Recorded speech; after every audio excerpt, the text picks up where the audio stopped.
Hello friends, हमारा topic है osmosis and osmotic pressure. ये ऑस्मोसिस होता क्या है, ऑस्मोसिस और ऑस्मोटिक प्रेशर क्या है, हम लोग पहले उस पर बात करते हैं कि ऑस्मोसिस होता क्या है। ठीक इसी तरह हम लोग डिफ्यूजन का यदि एक कॉन्टेक्स्ट लेते हैं, होता क्या है, आप सपोज करिए कि रूम में किसी भी कोने पे हम एक बार केवल डीओ का स्प्रे कर दें तो पूरे रूम में धीरे धीरे समझ में आपको आने लगेगा, उसका फ्रेग्रेंस पूरे रूम में आपको समझ में आने लगेगा। दिस इज डिफ्यूजन, यानी जो एयर के पार्टिकल्स थे उसके साथ जो डीओ का परफ्यूम था वो डिफ्यूज हो गया है, मिल गया है, उसके साथ डिफ्यूज हो गया है। इस वजह से हमको लगता है कि महक हमको समझ में, उसका सुगंध हमको समझ में आ रहा होता है। एग्जैक्टली जब हम ऑस्मोसिस की बात करते हैं तो ऑस्मोसिस में एक चीज हमेशा कॉमन रखते हैं, that is semi permeable membrane. Semi-permeable membrane is the most important thing in case of osmosis.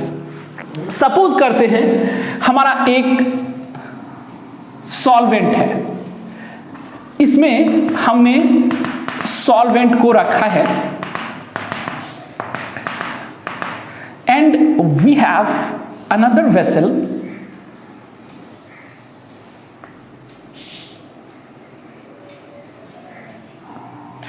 ये जो इसका पार्ट है, this is made up of semi permeable membrane.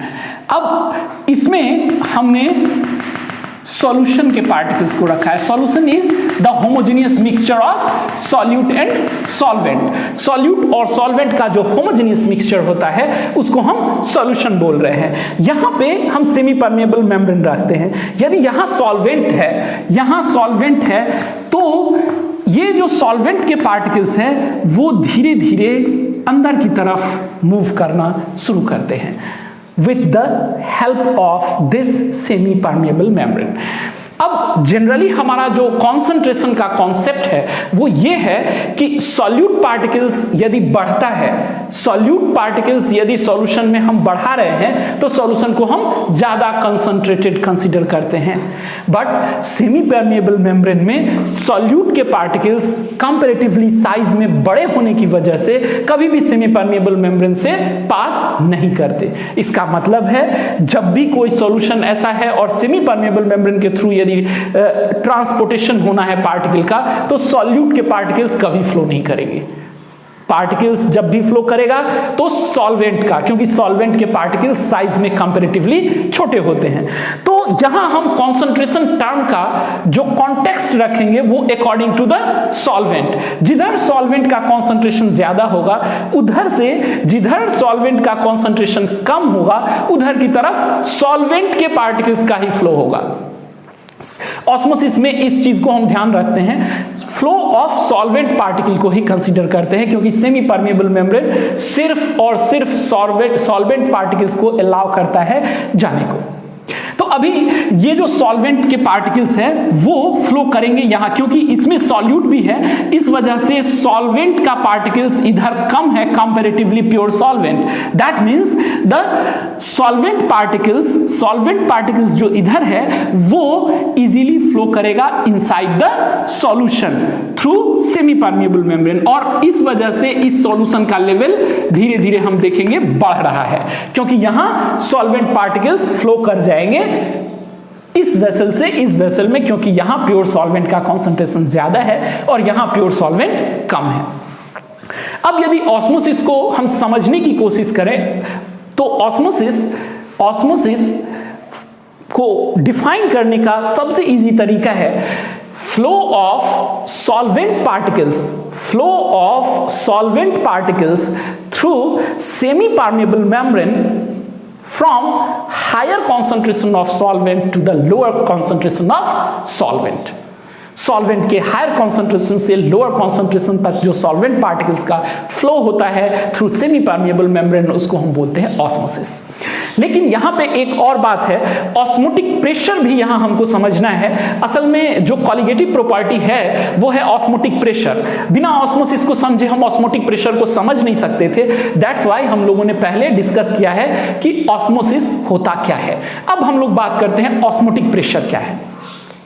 असल में ऑस्मोटिक प्रेशर वो प्रेशर है जो ऑस्मोसिस को स्टॉप कर सके, ऑस्मोसिस को स्टॉप कर सके। Total pressure required to stop osmosis through semi permeable membrane is called osmosis. उसको हम क्या बोलते हैं? ऑस्मोसिस। नाउ यदि ऑस्मोसिस को हम रिप्रेजेंट करना चाहें, ऑस्मोसिस को के फार्मूला में उसको लिखना चाहें, तो मैथमेटिकली हम क्या लिख सकते हैं? ऑस्मोसिस को, ऑस्मोटिक प्रेशर को हम पाई से रिप्रेजेंट करते हैं। Pi is equals to C R T. R gas constant है, टी टेम्परेचर है और C कॉन्सेंट्रेशन है। यदि C को हम कॉन्सेंट्रेशन लेते हैं तो C इज इक्वल्स टू हम लिख सकते हैं, चूंकि सॉल्यूट को हम डिसॉल्व कर रहे होते हैं सॉल्यूशन बनाने के लिए, तो C is equals to N2 upon V R into T। Now pi into V is equals to N2 RT। Again, pi v is equals to W2 upon M2 R into T. W2 is mass of solvent and M2 is the molecular mass of solvent. M2 is the molecular mass of solute. W2 is the mass of solute and M2 is the molecular mass of solute. अब इसको यदि हम चाहें तो molecular mass of solute भी calculate कर सकते हैं, जैसा कि हमने पिछले कॉलिगेटिव प्रॉपर्टीज में किया है। तो we can calculate the molecular mass of solute. M2 is equals to W2RT upon pi v. This is the formula with which we can calculate the molecular mass of solute with the help of osmotic pressure. And osmotic pressure भी एक colligative properties है और osmotic pressure के basis पे हम calculate कर सकते हैं molecular mass of solute. अब यहाँ पे एक और सवाल है। जनरली लोग ये समझते हैं कि हमारा जो सॉल्यूशन है वो जनरली तीन तरह का होता है। हमारा सॉल्यूशन जनरली तीन तरह का होता है। First, isotonic solution, second, hypertonic solution, third, hypotonic solution. Solution हमारा तीन तरह का होता है, आइसोटोनिक,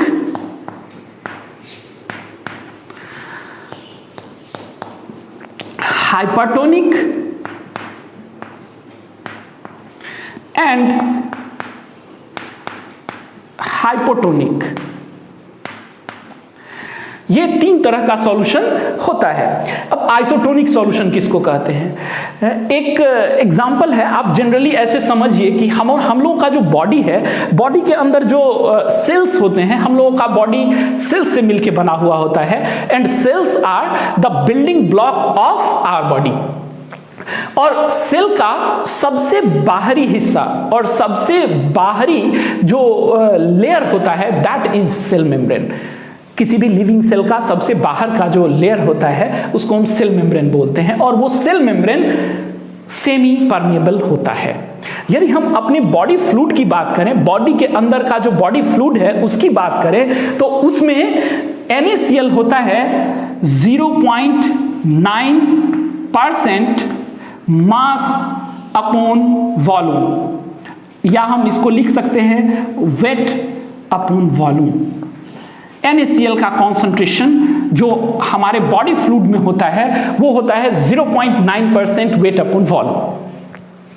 अब ये जो हमारा कॉन्सेंट्रेशन है 0.9%, ये कॉन्सेंट्रेशन हमको, ये बॉडी फ्लूइड का कॉन्सेंट्रेशन है। जनरली आप देखेंगे कि जब किसी को हॉस्पिटल में या कहीं भी भर्ती कराया जाता है तो सबसे पहले जो सलाइन वाटर उसको दिया जाता है उसमें भी कॉन्सेंट्रेशन यही रहता है 0.9%। And this concentration is isotonic with our cells, हमारे बॉडी सेल्स के लिए आइसोटोनिक होता है वो, क्योंकि उसका ऑस्मोटिक प्रेशर 0.9% जो सॉल्यूशन है हमारा NaCl का, उसका कॉन्सेंट्रेशन हमारे बॉडी फ्लूइड के कॉन्सेंट्रेशन के बराबर होता है।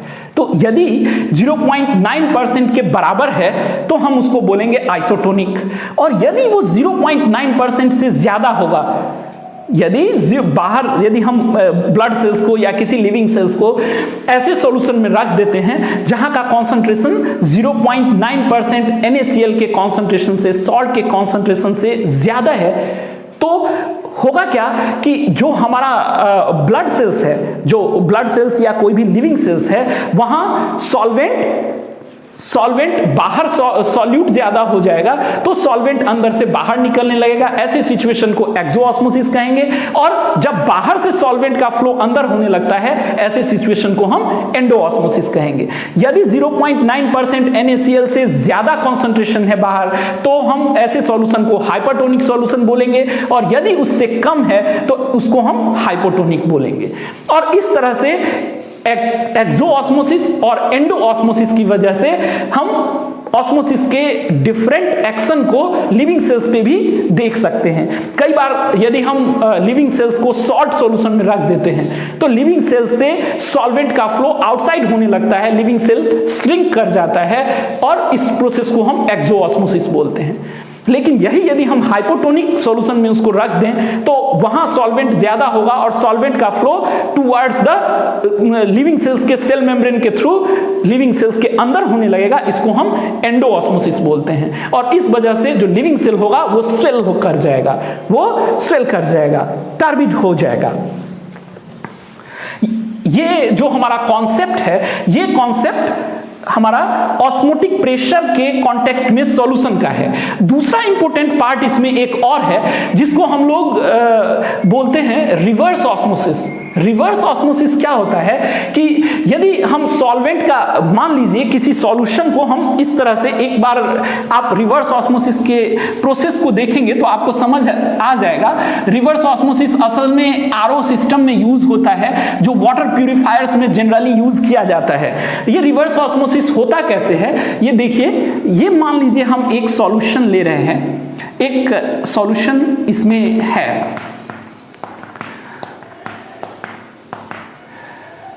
इस तरफ इसको हम दो तरह से बाइफर्केट कर देते हैं।